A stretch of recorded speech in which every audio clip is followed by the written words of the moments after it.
Bizi izleyenler toplu taşıma araçlarını kullanıyorlar şimdi çok dikkat etsinler. Markete alışveriş yaparken çok dikkat etsinler. Ben onlara bir yöntem söyleyeceğim. Kartlarını alüminyum folyoyla sararlarsa. En yaygın dolandırıcılık yöntemleri nelerdir hocam? Sosyal medyada nerede olduğunuzu yazmayın, paylaşmayın arkadaş. Önce tespit ediyor. Ondan sonra ne zaman gideceğini takip ediyor.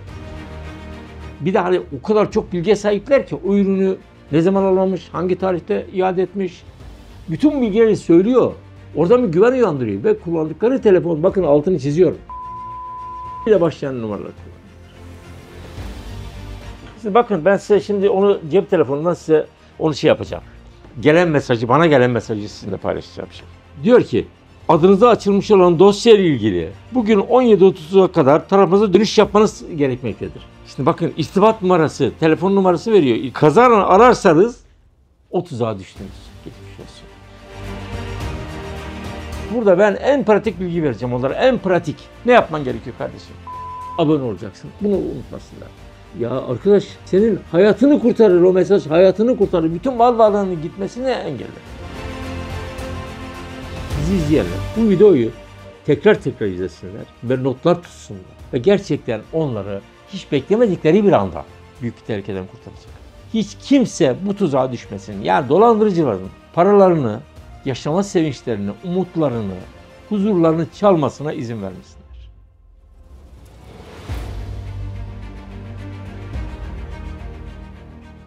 30 yıl civarında aktif avukatlık yaptım. Şu anda avukatlık yapmıyorum. Şu anda yazarlık yapıyorum. Daha çok roman yazarlığı. 16 kitabım var. Çok çalışan, sıradan bir Türk vatandaşıyım yani. En yaygın dolandırıcılık yöntemleri nelerdir hocam? Her gün yeni bir yöntemle karşımızdalar. Bizim burada yapmamız gereken şey şu, çok önemli. Bizi izleyenler şunu çok dikkatle beni dinlesinler. Biz toplum olarak dayanışma içerisinde olursak, birbirimize destek verirsek, biz ancak bunu bir şekilde önleyebiliriz. Birbirimizi uyarmamız gerekiyor. Ben de aslında bir tek video yapmayı düşünüyorum ama o kadar çok mağdur var ki. Şimdi bakın dolandırıcılık bir insanın sadece parasını almıyor. Yaşama sevincini alıyor, mutluluğunu alıyor, huzurunu alıyor. Yani dolandırılan bir insan hayata daha endişeli bakıyor. Yani bir yerde insanlar düşünün ki yıllardır çocuklar için yaptığı birikimi ya da bir ev almak için ya da bir şekilde onu kaybettikleri gibi de kredi kullanıyor, ismini kullanıyor. Bir de borç ödemek zorunda kalıyor. O yüzden bu sorunu önlemenin yolu toplumsal dayanışmadır. Ben bunu inanıyorum. Şimdi şu anda yaptığımız çalışmanın amacı da bu. Peki bunun yöntemleri ne hocam? Yani insanları nasıl dolandırıyorlar? Hangi yöntemleri kullanıyorlar? İşte şimdi son zamanlarda bakın teknolojinin getirdiği bütün olanakları kullanıyorlar. Teknoloji geliştikçe bunlar da kendilerini geliştiriyor. Her gün yeni bir şey buluyorlar ve en çok dolandırıcı tarz. Mesela bu ikinci el araçta ilamsız takiple bilgisayarınızı ve telefonunuza korsan yazılım yollayarak sizin bilgisayarınızı ve telefonunuzu ele geçiriyor. Siz burada A'ya bastığınızda o da görüyor, B'ye bastığınızda görüyor. Her gün yeni bir yöntem. Yani bugün budur deriz ama yarın bakarsınız öyle bir yöntem bulurlar ki yenisini geliştirirler. Burada en önemli şey şu. Şunu kullanıyorlar. İnsanların merak duygusunu, endişesini ve kısa yoldan çok para kazanma duygularını kullanıyorlar. Ve bir de ayrıca tabii ki çetenin elemanları ikna etme yeteneği yüksek olan insanlardan seçiyor. Yakalanıyorlar bir yandan. Öyle örgütlenmişler ki tepede bir adam, onun altında kolları var böyle aşağıda iniyor. Her birinin ayrı bir görevi var. Yani adeta bir şey gibi, şirket gibi çalışıyor. Sabah 9'da geliyor, 6'da gidiyorlarmış falan işte yakalananların ifadelerinden görüyoruz yani. Bunu. Ya o kadar çok ki gerçekten bizim burada açıkçası çok çalışmamız gerekiyor bu konuda. İnsanları uyarmak için şu anda bizim yaptığımız da farkındalık. Farkında olan insanlar bu tuzağa kolay kolay düşmüyorlar. Bak aman ha acele hareket etme diyeceğiz. Sen bir telefon geldiğinde hemen böyle o an bir şey yapma çabasına girme. Dur bir sakinleş. Çünkü o telefon tuzak olabilir diyeceğiz. Bütün yapmamız gereken. Yani düşünürse zaten o hataya düşmüyor. Yani o an acil fevri hareket ettiğinde bu tuzağa düşüyor. Dolandırıcı bunu çok iyi biliyor. O an sanki bunu yapmazsa dünyanın sonu olacakmış gibi bir hava yaratıyor karşısındaki insanda. O zaman tuşa basıyor ya da bilmem linke giriyor. Bir şey yapıyor yani. Ya bundan kurtulayım bir an önce diyor yani. Ya da rakam çok az diyor. Ya 10 lira göndermen yeter şunu halletmen için diyor mesela. O da diyor ki ya tamam ben bu ürünü almadım ama 10 lira göndereyim diyor. Ama tabii yakayı bir kattırdı mı olay devam edip bitiyor. Özellikle araba satışlarında kullanılan EFT ile dolandırıcılık yöntemi nedir? Nasıl önlem alınabilir? En sık dolandırıcılık örneklerinden bir tanesi bu. Biz bu tuzağa açıkçası hepimiz düşebiliriz. Bizi dikkat izlesinler. Biz şimdi araba örneği vereceğiz ama bu herhangi bir ürünle ilgili de olabilir. Şimdi ne yapıyor? Siz biliyorsunuz ikinci araba alım satım son derece güvenli. Ben diyelim ki arabamın sattık ilanı verdim. Birisi de çıktı ben bunu alacağım dedi. Bunlar bir de hani öyle bir görünüyor ki mesela fiyatı hemen kabul ediyor falan. Çünkü yüksek olması önemli. Yani bir de bir yerde satıcıya da cazip geliyor. Bir de bunlar öyle bir şey yapıyor ki konuşmalarıyla falan güven veriyorlar. Noterde buluşuyoruz. Bunlar ikna etme yetenekleri, giyimleriyle falan karşıdaki insanda bir güven uyandırıyorlar orada. Bakın önce hiçbir şey demiyor. İşlemler başlıyor. İşlemler devam ettikten sonra artık noter tabii soruyor bir yerde hani paranı aldın mı? Almadan zaten imzalamaması gerekiyor. Diyor ki ya bir dakika gelir misin diyor satıcıya. Ya bir özür dilerim bir mesele var diyor. Nedir diyor o da. Ya diyor benim diyor kuzenimden diyor şu kadar alacağım var diyor. Belki arkadaşımdan şu kadar alacağım var diyor. Tam da o bugün ödeyeceği tuttu diyor. Bu parayı diyor acaba bu arabanın parasını o gönderse olur mu diyor. Bak işte. Siz de diyorsunuz ki kendi kendinize. Ya bana ne? Kim gönderse göndersin değil mi? Önemli olan benim param hesaba geçsin. Peki diyorsunuz. Para geliyor. Bakıyorsunuz hesabınızda parayı görüyorsunuz. Arabanın parası geldi. Tamam. İmzayı atıyorsunuz. Arabayı aldım diyorsunuz. Sattım diyorsunuz. Böyle. İmzaları atıyorsunuz. Hayırlı olsun deyip çıkıp gidiyorsunuz. Aradan bir süre geçtikten sonra size ya bir tebligat geliyor ya da birisi arıyor. Diyor ki ben diyor sana diyor şu kadar diyor para gönderdim diyor. O paranın karşılığını diyor niye vermedin diyor. Ben sana borç gönderdim diyor. Başka bir şey diyor. Araba için gönderdim diyor. Arabayı niye başkasına sattın diyor. Çünkü o parayı gönderen de o çetenin bir elemanı. Siz tabii şok oluyorsunuz. Bir de ne yapıyor biliyor musunuz? Bakın bu kısım çok enteresan. Gidiyor dolandırıcılıktan savcılığa verebiliyor. Ya da vereceğim diyor. Araba satan kişiyi. Diyor ki ben diyor bu kişiye diyor işte araba alacağım diyor para gönderdim diyor. Arabamı vermiyor diyor mesela. Ya da başka bir şey diyor. Ya da borç verdim diyor. Çünkü siz arabayı verdiğiniz kişiden değil bir başkasından para aldınız. Yani parayı ödeyen başka, arabayı verdiğiniz kişi başka. Bu arada siz hemen şunu yapmanız gerekiyor değil mi? Hemen ben gideyim bir mahkeme dava açayım. O arabaya gidip bir tedbir koydurtayım, durum ortaya çıksın. O araba çoktan satılmış oluyor. O araba gitti satıldı gitti. Zaten dolandırıcı adam. Bakın Uğur Bey ben burada şu anda çok önemli bir şey söyleyeceğim. Bunlar patates hat diye bir hat kullanıyorlar telefonlarda. Bu patates hat denilen hat şu. Mesela burada yabancılardan işte çaldıkları kimlik bilgilerinden falan gidip hatlar çıkartıyorlar. Adam burada bile değil belki. Suriyeli, Afganistanlı başka bir ülkeden. O hatlardan konuşuyorlar. Bütün konuşmaları o hatlardan geçiyor. Dolayısıyla bunları bulmak da o kadar kolay olmuyor. Ayrıca para nereye yatıyor biliyor musunuz? Şimdi kiralık hesap diye bir yöntem var bunlar. O ayrı bir başlık. Yani hesap kiralıyorlar. Mesela genç bir çocuk farkında değil durumun. Diyor ki ben diyor ya diyor işte arkadaş gibi tanıtıyor kendisini sosyal medyada tanışıyor. Diyor ki ya ben diyor hesabını diyor sana diyor ayda diyor örneğin 2.000 lira vereyim. Çünkü benim diyor hesabımda sıkıntı var diyor. Senin hesabını kullanabilir miyim bir süre diyor. O hesabı paranın geçişi için kullanıyorlar. Paralar oraya giriyor. Oradan çıkıyor gidiyor. Yani yakalandı. Yakalanan kim oluyor? O çocuk işte hesabı olan. Patates hat kimin adınaysa o kişileri yakalar. Bunların yakalamaları daha zor oluyor. Yani bayağı ama çökertilen çete var bunu da söyleyeyim size. Bu şekilde olay ileriye devam ediyor. Bir de siz ben suçlu değilim diye bunu kanıtlamaya çalışıyorsunuz. Bakın en dramatik kısmı bu. Beni dolandırdı diyor dolandırıcı. Dolandırıcı dolandırıldığını söylüyor. Evrak kağıtçılarına baktığınız zaman öyle görünüyor çünkü. Parayı almışım ben, arabayı vermemişim gibi görünüyor. Yani yapmaları gereken şey şu Uğur Bey. Diyecek ki bak kardeşim ben arabayı kime sattım? Şuna sattım. Para ondan gelecek. Ve açıklamasına da şu arabanın bedeli diye yazacak. Şu aracın bedeli. Bakacak onu görecek orada açıklamayı. Kime sattıysam EFT veya havaleyi o kişi gönderecek. Başkasından gelen EFT veya havaleyi kabul etme. Etmiyorum. Hadi satmıyorum. Diyecek. Bunu diyecek. Bunu dedirtmek zorundayız. Bu tuzağa düşen çok insan var. Uğur Bey. Ya düşünsenize hem arabası gidiyor bir de dolandırıcılıkla suçlanıyor. Çok dramatik bir şey. O yüzden hani buradan biz uyarmış olalım. Dostlarımızı, arkadaşlarımızı, vatandaşlarımızı ya bu tuzağa düşmesinler. Hocam bizim de daha belki bir ay önce falan bir akrabamızın 1 milyon TL'ye yakın parası dolandırıldı. Öyle mi gitti? Yine araba mevzusu notere gidiyorlar. Adam diyor ki ben sana ETF attım diyor dekont gönderiyor. O da ayrı bir dolandırıcılık. O da ayrı bir dolandırıcılık. Bakın onu da anlatayım ben size. İkinci el arabada başka bir dolandırıcılık türü şu. Bana dekontu gösteriyor ama daha para gitmeden onu iptal ediyor. Veya mesela şimdi ertesi gün yapılacak olan bir işlem düşünün. Ya odun alacağım abi birisinden. Gittim ben oduncu odun alacağım. Diyorum ki bak bugün cumartesi. Hani biliyorsun ben sana EFT'yi ancak pazartesi gelmek üzere yaparım diyorsunuz. EFT yapıyor, gösteriyor. Dekontu veriyor bak. Odunları alıp gidiyorum ben abi. Hemen o yaptığım EFT şeyini. Çünkü daha pazartesi gidecek ya EFT. Onu iptal ediyorum. İptal ediyorum ve odunları almış oluyorum. Veya işte elbise veya başka ne alırsam. Sizin olayda nasıldı Uğur Bey? Şöyleydi hocam. Notere gidiyorlar. Diyor ki artık ödemeyi yapalım. İmza atılacak çünkü. Tam imzaya atacak. Gösteriyor işte. Dekontu sana attım diyor. Adam dekontu açıyor. 1 milyona yakın bir para var. Tamam. Ama ne yapmışlar biliyor musun hocam? Yazılımla Değiştirmişler. dekontu kopyalamışlar. Tarih değiştirmişler. Of. Yani gerçekten bir PDF dekontu geldi. Orada para yazıyor, isim yazıyor. Hesabına bakmıyor mu o? Hesabına bakmıyor. Hesabına bakıyor. Diyor ki 1-2 dakikaya düşer diyor. 1-2 dakikaya düşer diyor. Antiz yok. O ara imza atılıyor. Ondan sonra adam diyor ki gelir diyor, sıkıntı yok diyor, ben sana zaten dekonta attım diyor, gün içinde gelir diyor. Ondan sonra aynı gün arabayı başkasına satıyor. Arabada da orta yok. Para ortada yok. Öyle kalıyorlar yani maalesef. Ya işte bunu mesela şunu da yapabilir. EFT'yi yapıp arkasını iptal etme. Alır dekontu, arkasını iptal eder. İptal etti mi zaten yine tuzağa düşebilir. En sağlıklısı şu değil mi hocam? Adam parayı önce hesabına girdiğini görecek ve muhataptan mı gelmiş bu para? Bunun garantisi bu. Yani 2 tane şey yapacak. Kimden geldi? Muhataptan mı geldi ve hesabımdan mı para? Ondan sonra sorun yok yani. 4 santim dolandırıcılığı nedir? Nasıl önlem alınabilir? İşte bak, bu en sık karşılaşabileceğimiz yöntemlerden bir tanesi bu. Bizi izleyenler toplu taşıma araçlarını kullanıyorlar, şimdi çok dikkat etsinler. Markete alışveriş yaparken çok dikkat etsinler. Bunlar şimdi öyle bir şey yapıyor ki şimdi bu NFC yakın temas iletişimi. Anlamı bu. Şu şekilde yapıyorlar. Şimdi üzerinde bir post cihazı var. Sahte bir post cihazı.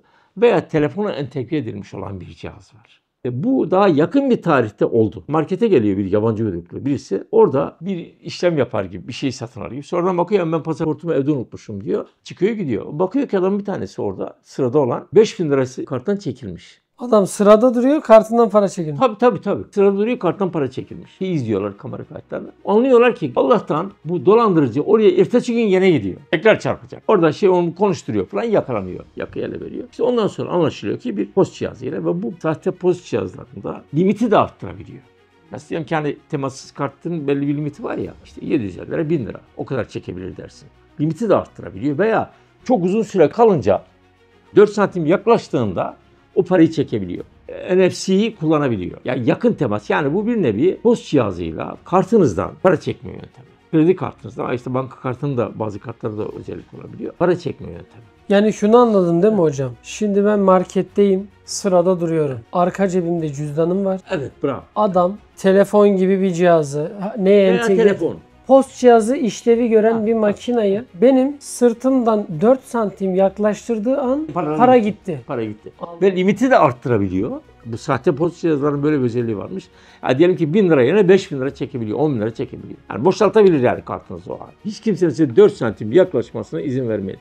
Ve biraz da burada bakmak lazım etrafınıza. Kim var, kim yok. Ben onlara bir yöntem söyleyeceğim. Burada çok önemli bu söyleyeceğim bir yöntem. Kartlarını alüminyum folyoyla sararlarsa o temassız özelliğini kullanamıyorlar. Ve bunun için özel üretilen cüzdanlar var. Yani bu temassız özelliğini engelleyen cüzdanlar var. Ya onu yapacaklar ya da folyo alüminyum saracak o kartını. Hatta önüne mesela market kartını falan koyduğu zaman da bunu önleyebilir. Yani market diyelim ki kartın arasındaysa o temassız kart, o zaman da çekemez. Ama en sağlıklısı bir alüminyum şey. Bunu erinmeyecek, bunu yapacak. Veya ya en azından markete giderken ya da işte toplu taşıma araçlarında, otobüste, metrobüste, trende, bu tür yerlerde sıklıkla çıkabilir karşımıza. Kalabalık.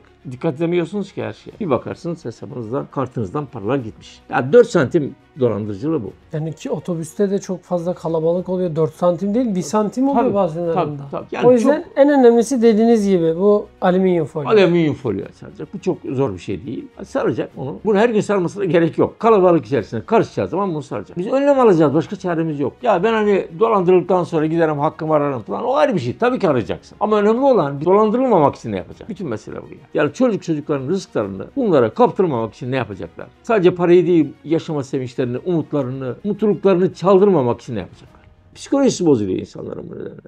Bu dolandırıcılığın cezası nedir hocam? Dolandırıcılığın cezası 1 yıldan başlıyor 10 yıla kadar gidiyor. Bunlar şimdi telefon, bilgisayar falan kullandıkları için alt sınır 3 yıl, 10 yıla kadar gidiyor. Ama önce bahsettim ya, bunlar tek kişi değil. Diyelim ki 3 kişi ve daha fazlaysa, örgütse o zaman ceza 1/2 de artıyor. 15 yıla kadar gidiyor cezası. Mesela şöyle bir şey duymuştum hocam. Mesela E-Devlet'te bazı ayarlar var. İşte sallıyorum, ev aldığında veya senin hakkında bir para çekildiğinde veya bir mülk sana geçtiğinde veya senden alındığında sana bilgi veriyor. Senin onayın olmadan o işlem gerçekleşmiyor. Tabii. Şimdi adam bunu yaparsa herhalde önlem almış oluyor ama yapmazsa Tabii önlem alacak. Yani devletten şunları yapıyor. Çok şey var. O ayrı bir konu da. Birisinin sizin adınıza gidip vekaletnameyle iş yapmasını, sahte vekaletnameyle veya sizin adına şirket kurmasını engelleyebiliyorsunuz. Orada girecek E-Devlet'e onları zaten karşınıza çıkıyor onlar. Basit bir şekilde o işlemleri yapabilir yani. O ayrı bir konu tabii. E-Devlet'in gerçekten çok büyük faydası var hepimize yani. Çok büyük faydası var. PIN kal yani çaldır kapat denilen dolandırıcılık yöntemi nedir? Nasıl önlem alınabilir? Şimdi bakın bu çok önemli bir dolandırıcılık ve sıklıkla karşımıza çıkacak olan bir dolandırıcılık. Şimdi bunlar ne yapıyor biliyor musunuz Bey? Güven uyandırmak için başında 0850 veya 0212, 0216 numaralar kullanıyorlar. Sabah çok erken saatte veya akşam geç saatte arıyor. İnsanların genellikle böyle uyku, yani daha tam kendine gelememiş. Arıyor ama çaldırmıyor aslında yarım. Tak çaldırıyor kapatıyor, tak çaldırıyor. Şimdi siz sabah uyanıyorsunuz. Bakıyorsunuz ki ya kaç tane bir cevapsız çağrı var. Ya Allah Allah niye aradı? Merak ediyorsun. Bak işte merak duygusu çok önemli bir şey. Şeyin de bakıyorsunuz başına 0212 veya 0216 aklınıza bir şey gelmiyor. Dönüyorsunuz arıyorsunuz. Buyurun ne var diyorsunuz. Siz arıyorsunuz. Sizi başka bir hatta yönlendiriyor. O yönlendirdiği hat çok pahalı bir hat. Siz oradan ne kadar tutabilirse o kadar iyi onun için. Konuşturarak veya işte müzik çalarak falan. Oradan sizin telefonunuza ay sonunda öyle bir fatura geliyor ki ödemeniz sizi zora sokacak olan fatura geliyor. Veya sizi başka bir yere yönlendiriyor. Hiç ihtiyacınız olmayan bir ürün satmaya çalışıyor. Her ürünün farklı bir. Bunlar şimdi her çetenin farklı bir çalışma tarzı var. Veya hediye kazandığınız, para kazandığınız diye sizi linklere yönlendirmeye çalışıyor. Yani bu PIN-KAL sizin merak duygunuzu kullanarak onları aramanızı istiyor. Aradığında sizi farklı bir hatta yönlendirerek yüksek telefon faturayla karşılaştırabiliyor veya işte hediye kazandınız bilmem ne diye linkleri tıklatabiliyor. Veya da hiç ihtiyacınız olmayan bir ürün satmaya çalışıyor. Ama orada pahalı bir hatta yönlendirdiği için faturanız şişmeye devam ediyor. Yani burada yapmaları gereken şey şu vatandaş. Tanımadığın telefona dönme kardeşim. Zaten adam çaldırıp kapatmış belli yani. Dönme, arama, merak etme. Zaten ya da çaldırdın, baktın ki seni başka bir şey yönlendi. Tak hemen kapat. Yani illa merak ettin aradıysan. Ve gir, bakın şimdi çok önemli bir bilgi vereceğim şu anda. İnternetin çok önemli bir yanı var. Girecek arama motoruna, bakacak bu numara kimdir diye. Zaten o numarayla ilgili büyük bir olasılıkla şikayetler çıkmıştır. Şikayet hatları falan var. Bunlar çok büyük görev yapıyor. Orada o numarayla ilgili bunu görecek. Onu hem spam olarak işaretlesin hem de engellesin o böyle bir hatta aradıklarında. Zaten özellikle artık insanlar, eşiniz, dostunuz sizi daha çok cep telefonundan arıyor. Tanıdığınız bir numara olsa zaten o ekranınızda çıkar. O yüzden de birazcık dikkatle ve merak duygusuna yenilmesinler. Acaba kim arıyor? Ya merak etme kardeşim, boş ver. Git bak işine gücüne bak yani. Arayan arasın bir daha diye bakması gerekiyor. Bu şekilde bunu önleyebiliriz. Ya yasal takip diye bir şey var mesela. Yasal takip diye bir dolandırıcılık tarzı var. İstersen girelim mi ona bilmiyorum yani. Sen Girelim hocam. Tamam. Siz bakın ben size şimdi onu cep telefonundan size onu yapacağım. Bana gelen mesajı sizinle paylaşacağım şimdi. Bakın diyor ki aynısını okuyorum ben size. Sayın üye, kullanmış olduğunuz numara üzerinden başvurunuzun iptali sağlanmadığı için Asliye Ceza Mahkemesi tarafından bir de hukukla hiç ilgisi yok yazdıklarının. Kabahatler Kanunu kapsamında adınıza açılmış olan dosya ile ilgili bugün 17.30'a kadar tarafınıza dönüş yapmanız gerekmektedir. Şimdi bakın irtibat numarası, telefon numarası veriyor, irtibat numarası. Kazanan ararsanız o tuzağa düştünüz. Geçmiş olsun. Diyor ki ondan sonra sizi korkutuyor, endişelendiriyor. Ve ona diyor ki işte yasal takip hakkında açılmış diyor. Bir de bunlar hukukçu gibi konuşuyor. Dilleri falan da hani ikna etme yetenekleri yüksek kendisini. Şu kadar diyor para gönderseniz diyor biz diyor bunu diyor kapanır bu konu diyor. Yoksa diyor işte şu olur şu olur şu olur. Ve size ani hareket yaptırmaya çalışıyor. Hemen şuraya diyor yollayın diyor. Dediğim gibi bu hesaplar kiralık hesaplar olduğu için parayı hemen alıyor orada siz yatırırsanız. Ve cüzi bir rakam söylüyor. 5.000 lira diyor, 3.000 lira diyor. Size diyorsunuz ki ya bir yasal takip var hakkımda durup dururken. Hani ödeyeyim de şunu kurtulayım dediğiniz anda yakayla verdiniz. 3.000 gönderiyorsunuz diyor ki o diyor havale askıda kalmış diyor. Ve 6.000 daha gönderirsiniz diyor. Biz sonra bunların hepsini iade edeceğiz. 6.000 yolluyorsunuz. Olmamış diyor, dava açılmış diyor. Bir daha bu şekilde devam ettikçe sistem devam ediyor. Yani böyle bir şey alırlarsa buna benzer mesaj kesinlikle engellesinler, şikayet etsinler yani. Tatili zehir etme dolandırıcılığı nedir? İlamsız icra dolandırıcılığı nasıl önlem alınabilir? Çok samimi söylüyorum. Bunu bilmeyen çok sayıda insan var ya. Ya bakın diyor ki ya diyor, benim diyor abi diyor hiç kimse senedim yok diyor, çekim yok diyor. Bana nasıl takip yaparlar diyor. Bakın şimdi. İlamsız takip diye bir şey var. Bizi dikkatle izlesinler. Uğur Bey benim sizden hiç alacağım yok. Ya da var ama elimde senet yok, bir şey yok. Ben gidip size bir icra takibi yapabiliyorum. İlamsız. Diyorum ki ben Uğur Bey'den şu kadar alacağım var deyip formları dolduruyorum. O formlar size geliyor. Ama siz ona 7 gün içerisinde itiraz ederseniz sorun yok. Etmezseniz ben sizi alacak duruma geçiyorum. Bazı haklarınız var ama artık uğraş dur. Ben burada sevgili izleyiciler şunu söylüyorum. 1. Sosyal medyada nerede olduğunuzu yazmayın, paylaşmayın arkadaş. Paylaşmayın yani. Hesabı gizli profil olanlar belki paylaşabilir çünkü kendi eş dost arkadaş ama bizim gibi açık hesaplar paylaşmayacak nerede olduğunu. Bakın ne yapıyor çete. Önce mal varlığını tespit ediyor. Nesi var? Kişisel verilerimizi ele geçirmişler nasıl? Birçok bilgi ellerinde. Ondan sonra ne zaman gideceğini takip ediyor. O kişiyi bir şekilde gittiğini öğreniyor. Diyelim ki 20 gün tatile gidiyor vatandaş. Bunu öğreniyor. Öğrendikten sonra iş artık kolaylaşıyor. 20 gün yok, tamam. Hızlı bir şekilde zaten her şey hazır. Örneğin 1 milyon, 2 milyon, 10 milyon, 50 milyon alacaklıyım diye yazıyor. İlamsız takip işte bunun adı. Bu takip başlıyor. Postacı getiriyor evrak size. Memur getiriyor. Bakıyor evde kimse yok. Ne yapacak Uğur Bey? İşte asıl kritik soru bu. Ne yapıyor mecburen? Yasa zaten böyle diyor. Kapıya kağıt yapıştırıyor. Komşunuza bilgi veriyor ve götürüyor. O zarfı, size ilişkin tebligatı muhtarlığa yapıyor. Bakın daha halen bunu vatandaş diyor ki ya nasıl olur benim evrakımı? Muhtarlığı yaptığı gün ne biliyor musunuz? 7 günlük sürenin başladığı gün. Siz neredesiniz? Hadi ya 1 sene çalıştım abi ben şöyle kafamı dinleyeyim diyorsunuz. Ve o 7 günlük süre dolduktan sonra itiraz süresi o. Ve artık o kişinin bütün mal varlığının üzerine hadis koyma hakkı var. Artık alacaklı. Artık sizden alacaklı olan kanıtlara itiraz etmediniz çünkü. Ne itiraz ettiniz ne mal beyanında bulundunuz. Bir de üstelik bakın mal beyanında bulunmadığı için cezaevine girme ihtimali var. Mal beyanında bulunmanız gerekiyor.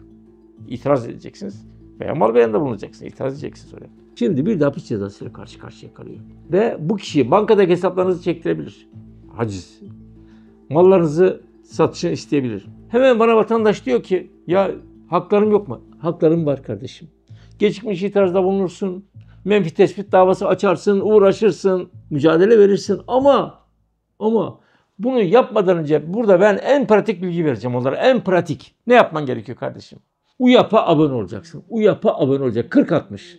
40-60. Bunu unutmasınlar. Kendi mobil telefonlarından hangi operatöre bağlılarsa 40-60'a abone olacak. Aylık falan bunun parası yok.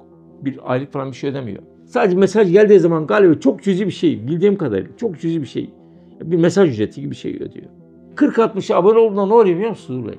Benimle ilgili dosyam var diyelim adliyede veya başka bir dava veya icra takibi. Hemen bana mesaj gelir. Der ki Cengiz Ortoğlu sana şöyle bir icra takibi yaptı veya şöyle bir dava çıktı. Ne oldu? Kurtuldum. Ve ikincisi şu. Hani mesaj geç gelir erken gelir. Ya tatile giderken muhtarlara bilgi versinler.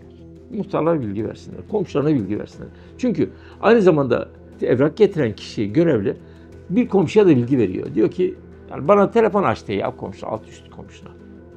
Ya arkadaş senin hayatını kurtarır o mesaj. Hayatını kurtarır. Bütün mal varlığının gitmesini engeller. Sen şimdi bak vatandaş tatilden bir geliyor Uğur Bey. Tatili zehir oldu mu? Sadece tatili değil Uğur Bey. Bütün hayatı, ailesinin, geleceği, her şey zehir oldu. Her şey zehir oldu. Çok basit, çok kolay önlemlerle bu felaketlerin başımıza gelmesini önleyeceğiz. El ele vereceğiz. Bütün mesele bu. Bütün derdimiz bu. Diyelim ki bu tuzağa düştün.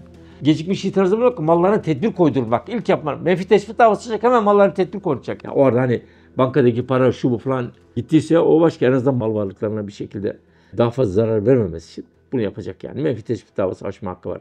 Gecikmiş itirazda bulunma hakkı var. Çift aparat dolandırıcılığı nedir? Nasıl önlem alınabilir? Bu en sık karşılaşılan dolandırıcılık türlerinden bir tanesi bu. En sık. Çünkü vatandaş en çok nereyi kullanır abi? ATM'leri kullanır. ATM'de gidersiniz. Hepiniz kullanıyorsunuz değil mi? Para çekeceksin, para yatıracaksın. Her türlü şey artık ATM'de. Şimdi bunlar çift aparat kullanıyor. Aparatın bir tanesini kart okuma yerine takıyor. Bir tane aparatı da yukarı takıyor. Kamera takıyor. Şimdi sen geliyorsun. Kartını taktın. İşlemini yaptın. Kartını da aldın gittin. Kartın kopyalanmış olabilir abi.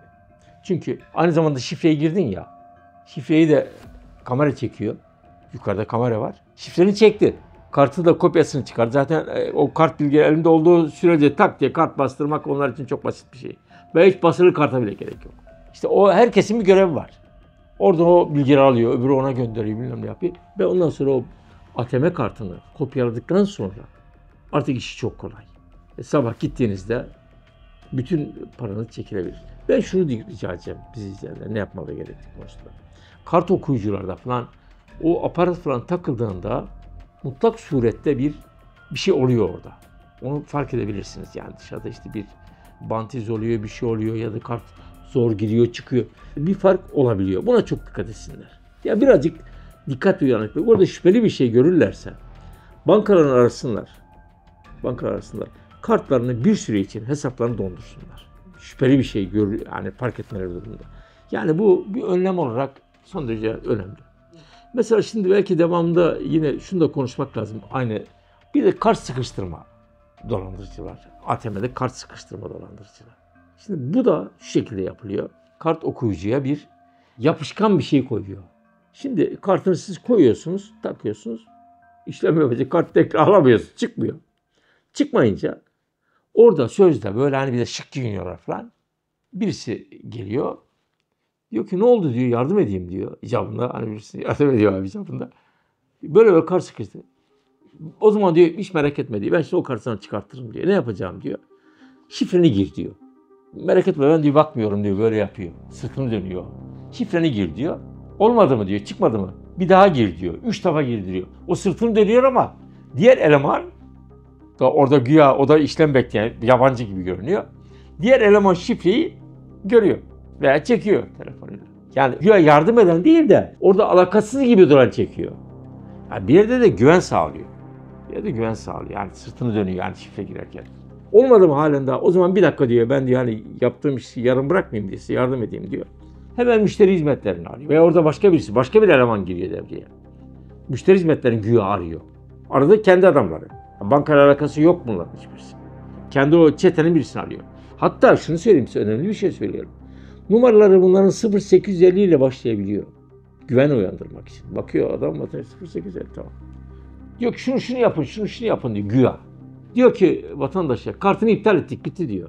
Tamam diyor artık sen rahat edebilirsin gidebilirsin diyor. Vatandaş gitti.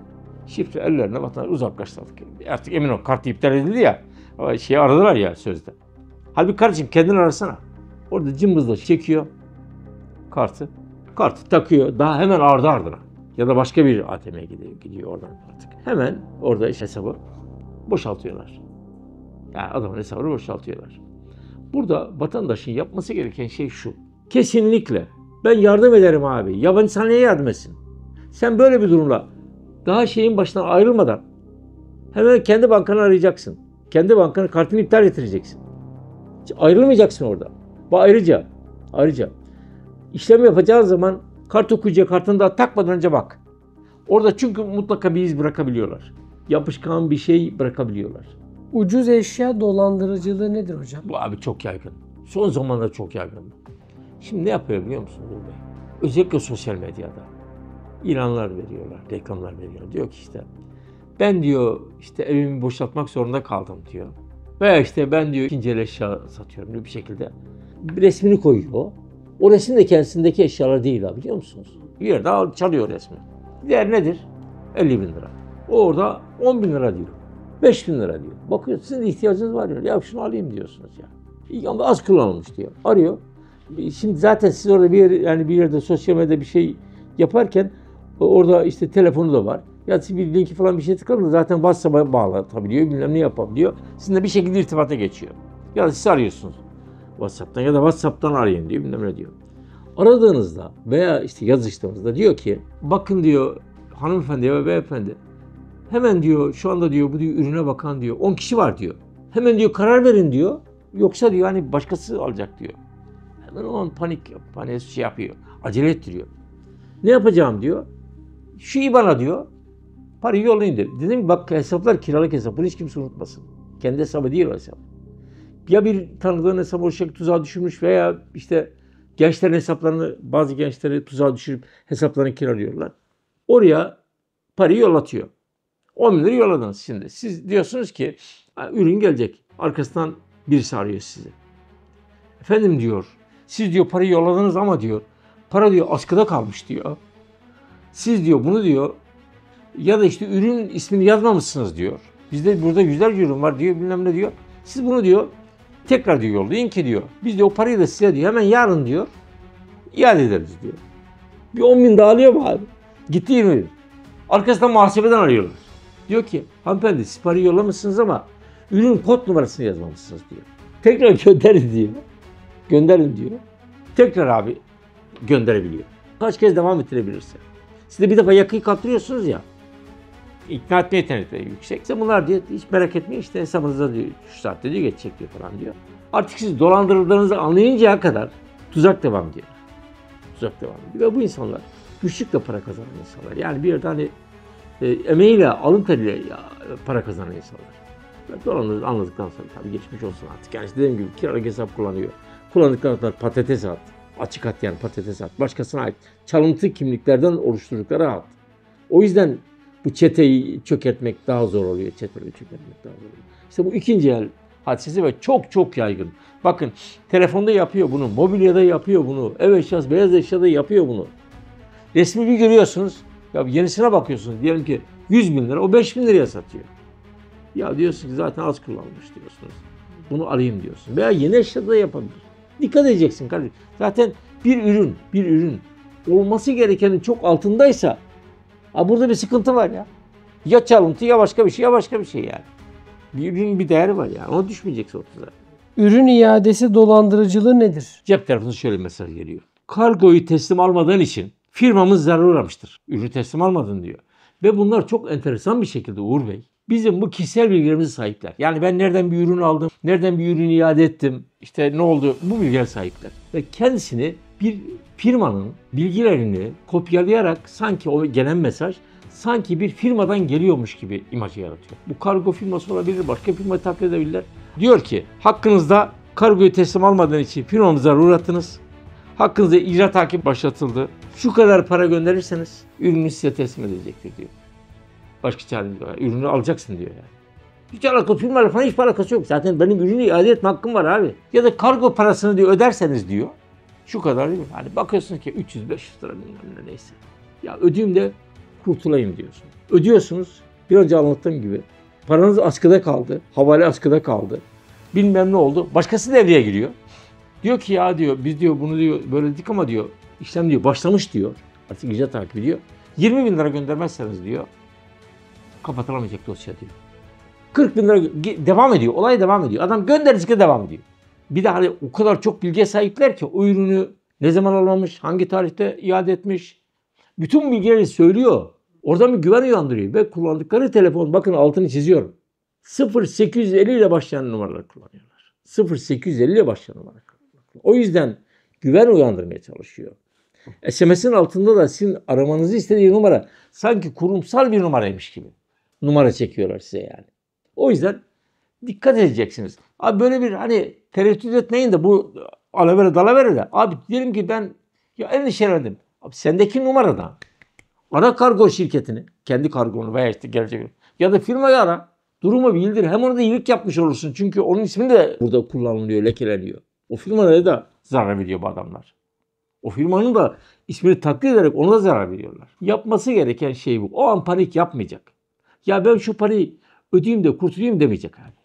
Torun dolandırıcılığı nedir? Bu da çok önemli bir şey. Şimdi burada bizi izleyenlere şunu söyleyeyim. Sosyal medya hesabınız ele geçirildiğinde yapmanız gereken en önemli şey şu. Bütün tanıdıklarınıza bir tane mesaj gönderin. Deyin ki hesabım ele geçirildi. Geçirilmemesi için ne yapma onu konuşuruz. Önce bunu yapın. Şimdi sosyal medya hesabı ele geçiriliyor birisinin. Orada bakıyorlar. Zaten bunlar ön araştırmalar yapıyorlar. Dedesi kim, amcası kim, babası bunların hepsini bunu önce tespit ediyorlar. Ele geçirildi mi hesabı abi? Önce bir ön araştırma yapıyor. Ondan sonra diyelim dedesini arıyor. Yazıyor oradan da. Diyor ki torununuz diyor cezaevine gidiyor diyor. Şu kadar diyor kefaret parası ödemesi gerekiyor diyor. Hemen şu numarayı yollayın IBAN'a diyor. Şimdi sen abi düşün. Benim bir tane torunum var. Canım feda değil mi bir yerden düşünemezsin o an. Tak diye parayı yolluyorsun.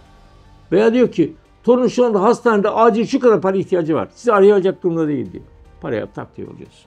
Veya amcasını veya dayısını veya halasını. Ve bu bir anda onlarca kişiyi arayabiliyor. Burada tek yapması gereken vatandaşın şu. Sosyal medya hesabınız ele geçirilirse anında bunu cep telefonu zaten durum mesajı olarak gönderin herkese.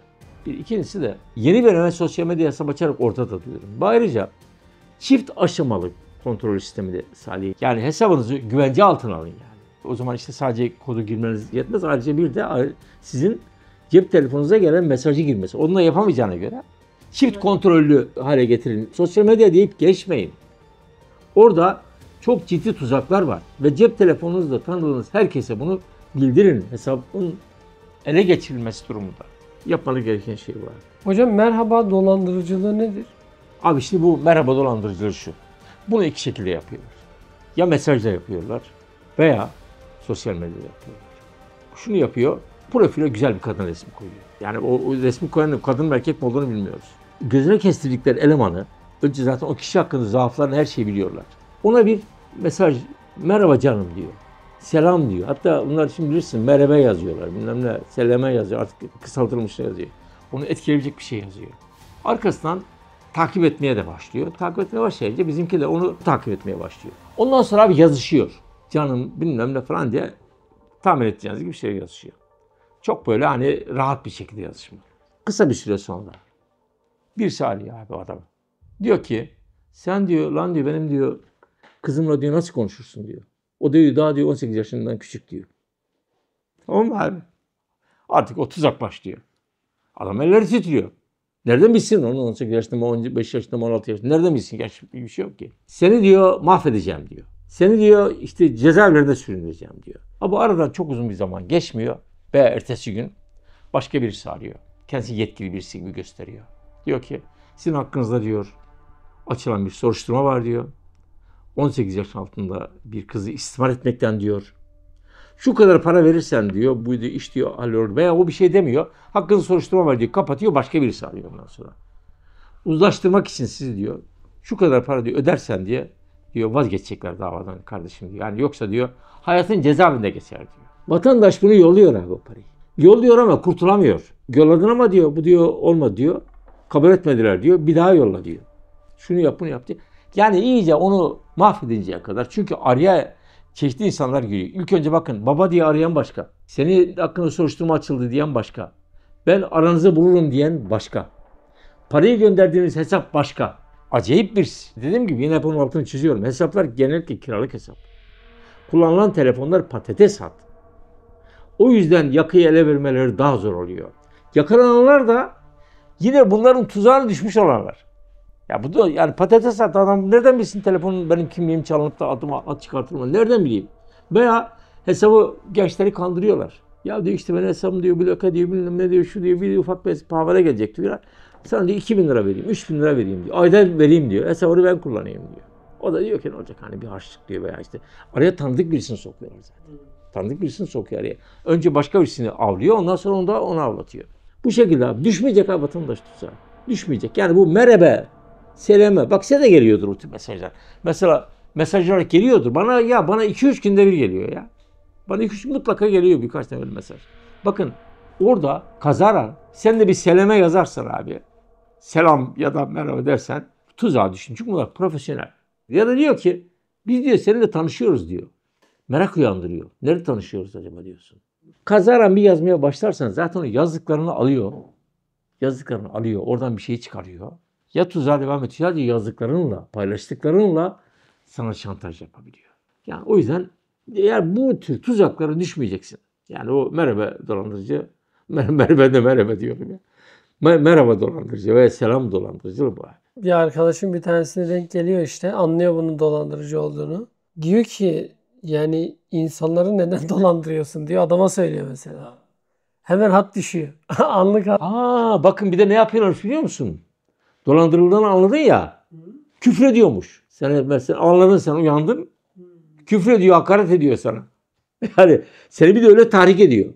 Çünkü zaten hat kendisinin değil. Evet. Hat bir başkasının. Doğru. Evet. Para katlama dolandırıcılığı nedir? Bazen alakasız yorumların altından şöyle yorumlar görürsünüz. Benim çok büyük borcum vardı. Bir arkadaşım yardımcı oldu. Filanca arkadaşım. Bir günde param 5'e katlandı. Hem borcumu ödedim hem de çok güzel bir tatil yaptım. Şimdi şunu yapıyorlar. Çok yorumlu olan bir şeyin altında görüyorsunuzdur sonunda sosyal medyada. Yani böyle bir şey. Orada zaten o şeyi de gidiyor. O kendisine çok para kazandırana. Siz o tıkladınız zaten olay bitti. Veya şunu yapıyorlar. Şimdi birisini tuzağa düşürüyor önce. Diyor ki Ya biz diyor hani önce tanışıyor, samimiyet kuruyor sosyal medyada. Ben diyor çok para kazanıyorum diyor. Eğer diyor sen de hani bundan diyor istifade etmek istersen diyor. Mesela diyor $100 diyor. Yani fazla diyor göndermedi. $100 gönder diyor. İşte bir ayda $150 olsun diyor. Tamam abi çok cazip bir adam. Bir diyor ki ya $100 gitse ne olur diyor. $100 gönderiyor ama bakıyor ki ertesi gün $150 geliyor yani ertesi ay veya.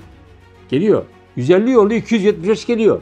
Geliyor artıyor para. 500 yolluyor. 750 geliyor. Diyor ki çok iyi ya. Bu sefer 5000 yolluyor. 7500 de geliyor abi. Belli bir yere kadar yolluyor. O diyor ki buna senin diyor zengin diyor akrabaların falan varsa onlar da diyor yollasın diyor. Kimler varsa diyor adam arkadaşına, eşine, anasına, kardeşine hepsine söylüyor. Herkes abi bunlara parayı bir yolluyor mu? Çünkü ben hani kazanıyorum diyor. Bu para nasıl oluyor diye düşünmüyor. Bu para 2 ayda nasıl katlanıyor ya? Belli bir şeye geldikten sonra tam kıvamına. Zaten bunlar kazandıklarını yolladıkları için bir kayıp yok yani. Şimdi diyelim ki ben $10.000 yatırdım, 15.000 aldım, 15.000 de gönderiyorum çünkü. Para hep orada toplanıyor. Bir anda abi sosyal medya hesabı kapanıyor. Hiçbir şey kalmıyor geriye. Hepsi birden dolandırılmış oluyor ama şunu söyleyeyim size. Olay bitmiyor. Orada o şey bitiyor. Yeni bir sosyal medya hesabı açıyorlar. Bu sefer başkası. Bir anda zaten çetenin yüzlerce elemanı çalıştığı için çok büyük dolandırıcılıklar yapıyorlar. Önce güven kazanıyor. Arkasından devam ediyor. Şöyle bir dünya yok ya. Ben abi yol çok kısa ama kar çok fazla. Öyle bir dünya yok. Sen gideceksin abi paranı. Hani önlem olarak ne yap? Ya paranı bir finansal kuruluş dışında hiçbir yere vermeyeceksin, yatırmayacaksın, vermeyeceksin abi. Bu tuzağa düşmeyeceksin arkadaş ya. Böyle bir şey peşinde koşmayacaksın. Bak ne dedim ben size? Dolandırıcıların en çok karşı tarafın zaaflarından buldukları şey şu. Kısa yoldan çok para kazanma zaafını kullanıyorlar. Çünkü adam hep gönderecek çünkü. Alıştı bir kere alıp. Alıştı bir kere. Zaten bu sefer varını yoğunu gönderiyor. Gidiyor ne kadar? Ya şimdi düşünsene ben şimdi $100.000 var. Yılda $1.000 kazanamıyorum onunla. Bu 2 ayda $50.000 veriyor sana. Verecek yani vereceğini söylüyor. Şimdi veriyor demeyelim de. Evet. O tuzağa düşebiliyor. Kısa yoldan zengin olma, daha çok para kazanma hırsı var ya insanları bu tuzağa düşürtüyor. Varını yoğunu kaptıran çok sayıda insan varmış. Ya zaten o paradan hayır mı gelir diyelim sen kısa yoldan para kazanıyorsun abi.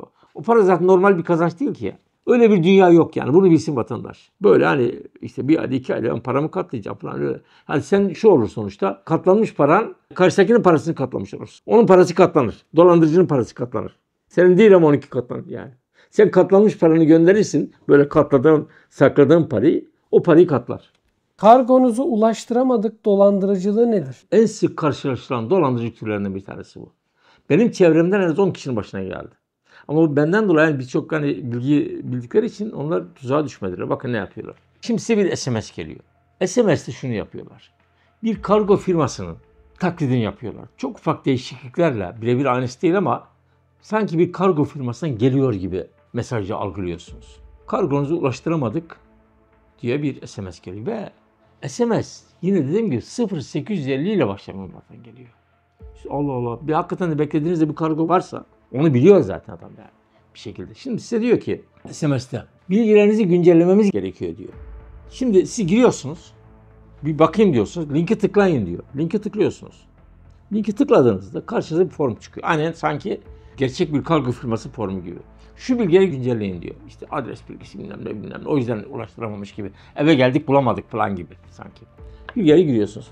Ondan sonra diyor ki siz de şunu da yapın diyor. Ufak miktar ödeme yapmanız lazım. Geldi hani bulamadı ya. Geldi bulamadı, teslim edemedi.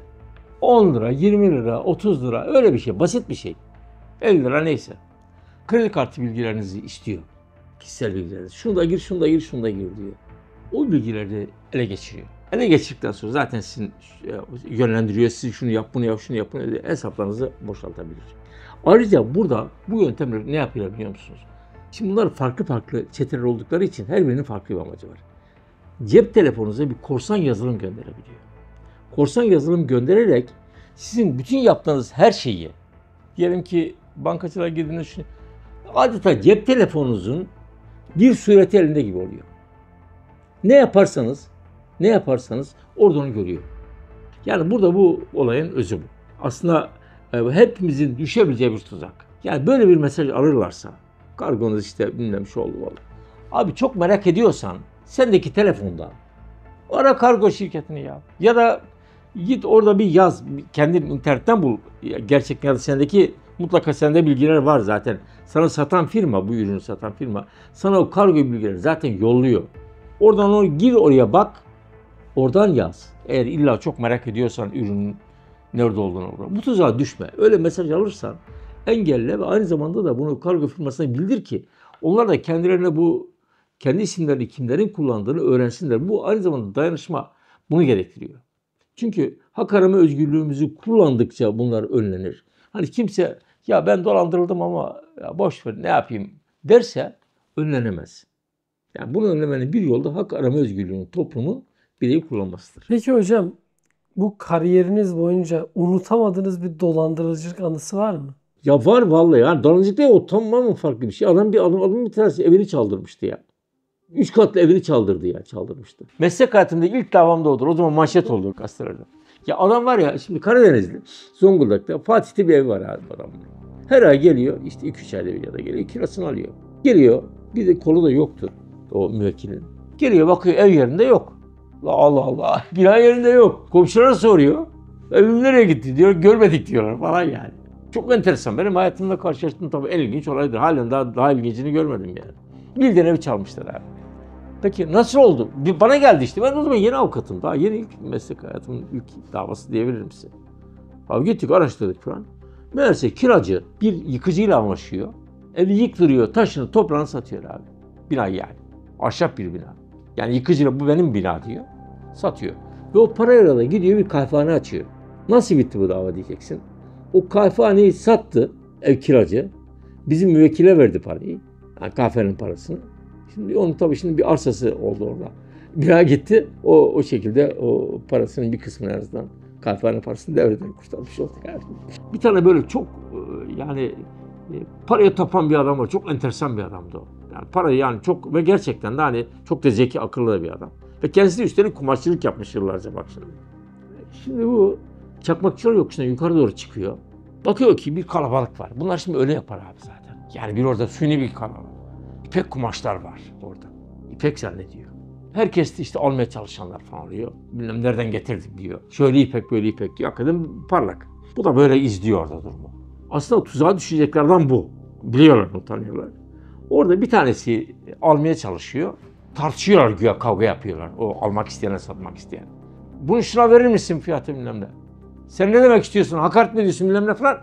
Diyor ben sana satmıyorum lan malı diyor. Git diyor hadi diyor. O adama kız ya sat abi ben daha yüksek vereyim bak işte falan. Bizimki uyanık ya. O kenara gider gibi yapıyor. Bu onun peşinden gidiyor bizimki. Tüccar. Diyor ki ya diyor ne oldu niye böyle kavga yaptınız diyor. Ya abi söyleme diyor. O diyor kumaş diyor aslında ipek kumaş diyor. Bak diyor onu diyor git sen al diyor. Ben burada bekliyorum diyor. Sana bunu diyor 2 katı parasını vereceğim diyor. Ne kadar alırsan al diyor. 2 katını diyor ben burada bekliyorum diyor. Bu da hani abi düşünsene. Hiç vereceksin 10 bin lira. Hemen orada bekliyor. 20 bin alıp gideceksin. Orada bekliyor adam. Bu gidiyor alıyor onu. Parayı verip alıyor. 3 top 4 top neyse kumaşın tamamını alıyor. Alıyor kucağına alıyor. Bir tane çok büyük bir sevinç içerisinde. Adam orada bekliyor yani güya onu. Bir geliyor ki adam yok. Geri dönüyor kumaşı satan da yok. Günlerden cumartesi. Pazartesini bekliyor. Diyor ki ya zarar yok diyor. Yani kumaş ipek ya nasıl olsa. Bunu ben diyor pazartesi götürürüm diye satarım diyor. Bir götürüyor gülüyor kendisine. Bu diyor hepsi diyor senin diyor verdiğin fiyatın %1 bile etmez diyor. Kazıklanmışsın kusura bakma dolandırılmışsın diyor yani. O çok ilginçtir benim. Yani ve bir adama bir çay içirmeyen birisiydi bu yani. Başına da öyle bir sıkıntı yaşadı yani. Vallahi billahi. İyi tanırdığım birisiydi. Yani orada bir yerden bakın ne oluyor biliyor musunuz? Para hırsı. Fazla para, haksız paraya tamah etme. Yani ben daha çok kazanacağım abi. Yetmiyor bana. Bilmem ne hırsı da bir yerde insanları tuzağa düşmesine neden oluyor. Dolandırıcıların hedefi genelde yaşlı kişiler mi oluyor? İşte bakın böyle bir kanı var. Abi hiç ilgisi yok ya bunun. Yaşla maçla ilgisi yok. Bakın dolandırıcılar. Hiç yaşa bakmıyor. Yani 20 yaşında da olabilir, 50 yaşında da hiç bu konuda hiçbir yaş sınırı yok.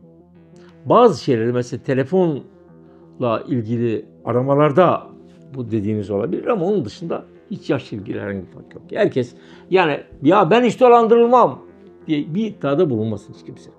Yani hepimiz Bu tuzağa düşme potansiyeline sahibiz. Tek yapmamız gereken farkındalıkla, ya bana bir şey olmaz abi düşüncesi yanlış bir düşünce. Dikkat edeceğiz. Yapmamız gereken tek şey bu. Beni kimse kandıramaz ya diyor o gün bir tanesi bir arkadaş. Beni kimse, ya abi büyük konuşma diyorum ben de. Bunlar profesyonel dolandırıcı. Hiç beklemediğim bir anda geliyordu. Gayet ne yetenekleri yüksek. Adam seni o an öyle bir şey yapıyor ki bunu yapmazsan sanki küçük çapta felaket yaşayacaksın gibi bir atmosfer hazırlıyor. O yüzden yaşla ilgili bir şey yok yani. Bir kişi dolandırıldığını hissediyorsa ilk olarak ne yapması lazım? Bakın bu çok önemli. Bir defa şifreni değiştir. 2 bankanı ara. 3 polisi ara. Çünkü bankanı ararken hemen sana önlem alman için. Mobil bankacılığın varsa hemen orada gereken işlemleri yap. Çünkü mobil bankacılık kullananlar bunu bilir.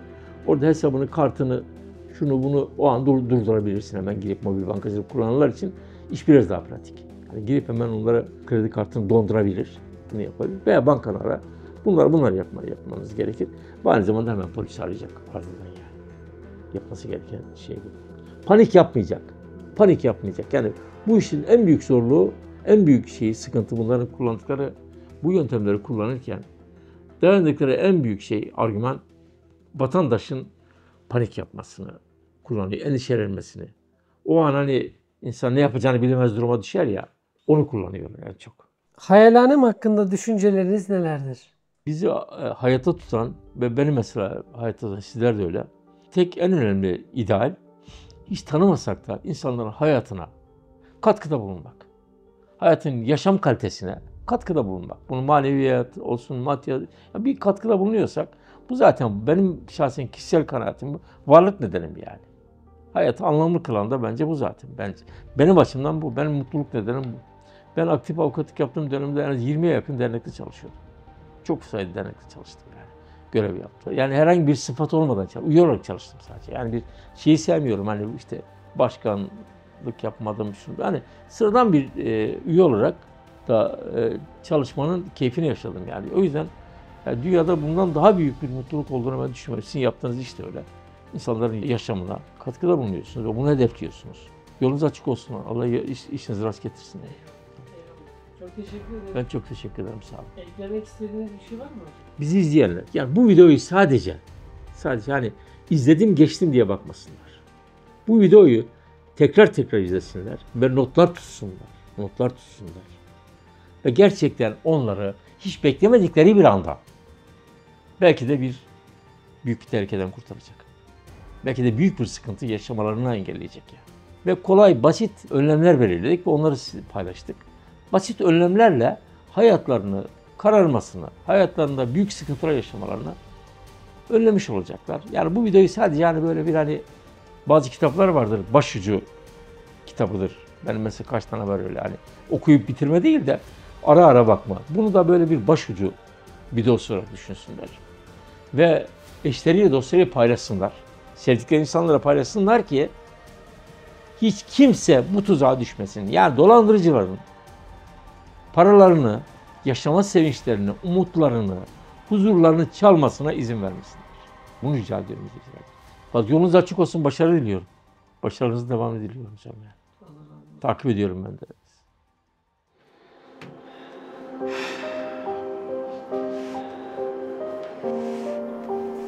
Olmazsa olmaz zannettiğiniz dükkanların içinde öleceksiniz. Bu işi bitirmezsem mahcup olurum zannettiğiniz atölyelerin içerisinde son nefesinizi verip gideceksiniz. Gençliğin de gidecek. Aldığın tatlar da gidecek. Heyecanın da gidecek. Tek tek gideceksin. Binanın taşları gibi her gün dökülüyorlar. İstesen de istemesen de. Allah aşkına o gün geldiğinde sizi, bizi ne kurtaracak? Bahtına düştüm ya Rab, bahtına düştüm ya Rab, bahtına düştüm ya Rab, bahtına düştüm.